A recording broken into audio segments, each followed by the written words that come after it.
Well, hello everyone. It's Mr. Sunshine, Locksmith Eddie, coming to you live right down here in sunny South Florida. We got another special treat for you.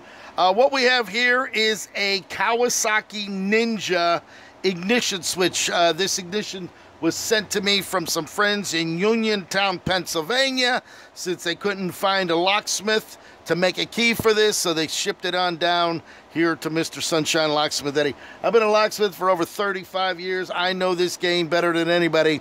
And what we have here, this is a 2007 Kawasaki Ninja motorcycle ignition switch, and we need to make a key for it. So what we did was we went ahead, I already went and made a key. It took me about 5 minutes, but we're gonna show you exactly how to do this. Now, there's two ways to do this, actually three if you had the VIN number, and I don't know if Kawasaki keeps those codes, which I highly doubt. On the Kawasaki Ignitions, there are no codes available on here. There was a number on here, 160EN, but no, that is not the code for this. So you could either impression this, that means put the key in there, wiggle it around, file where you see the marks until you get an operating key, or just go ahead and take it apart. So what we're going to do, we're going to show you exactly a quick tutorial. You go ahead and remove the two Phillips screws here that are holding the face of the lock on here. This is a plastic cover, or yeah, it just pulls right off like that. You can see where it says off, on, push, ignition, lock, stuff like that.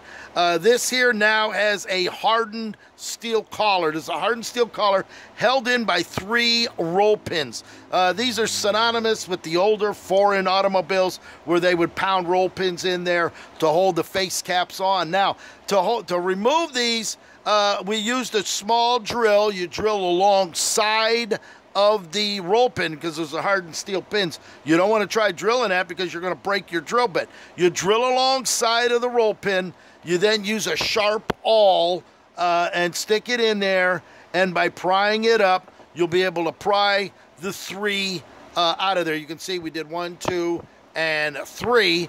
Once you have those 3 roll pins, you set those aside. This hardened steel ring will slide off, and then you have 3 more roll pins. You actually have to pull this plastic cover off. This plastic cover just slides right off as such, and that exposes the other 3. There's 1 pin here, 1 here, and 1 here.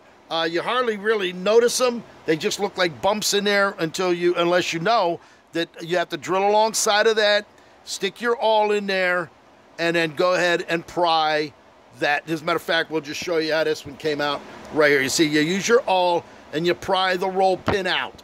Once you have all 3, the whole assembly slides out. Now you got to be careful there because those wafers, once you start to pull the plug out, they're not staked in, so they're going to fall out. If they fall out, you're going to have a serious problem because that key that operates this ignition more than likely is going to operate the gas cap along with the helmet lock or whatever other lock. So we're going to pound that back in there just to have it in there. Once that's apart, there's a spring, there's a little plate, and then the piece that holds like this, that slides into the lock like that, that turns the mechanism in here. And then once you have that apart, there's actually 3 hardened steel rings that go around, tabs that fit inside, and that keeps you from trying to drill it out. You have a real hell of a time trying to drill this lock out, trying to get it to move with those 3 fingers down in there that are made out of hardened steel. Once you have that apart, I actually was able to just sight read it. I made the key. This is actually the key that operates it. You put the key in, you turn it, there it is, on, off, push it in, turn it back. It then retracts your fork lock, turn it back like that, back out, and then you can turn the key on and off. So once you have these off, now, once you put this all back together, you checked it to make sure your key operates. Now, you can do one of 2 things. You can either get some liquid steel, fill it down in there to smooth this out. Okay, the thing is, we're going to just go ahead. We don't need to do that because this cover goes right back on here as such. It covers those 3. We then go ahead. This only fits on one way. You put the face cap back on. This is just a hardened plastic face cap. The hardened steel is underneath it. Once this lock goes back into the motorcycle, it's actually surrounded, so you don't see anything other than the face here. So we're not going to have to worry about filling those with liquid steel or anything like that, because those roll pins are not going to come out. They're pressed back in. Once you put the key back in, there it is in the off position, on, up and running. Push it in, lock, the fork lock.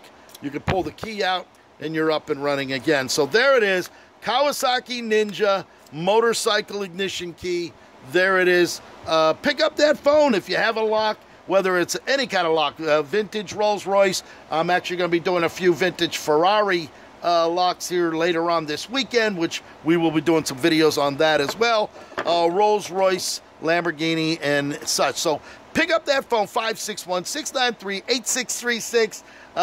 You can ship worldwide. We get locks in from Australia, over there in Asia, and in Europe. So and continental United States, along with Mexico and stuff. So there it is. If you need a key made, Mr. Sunshine, Locksmith Eddie, 561-693-8636, live right here in sunny South Florida. Thank you for watching.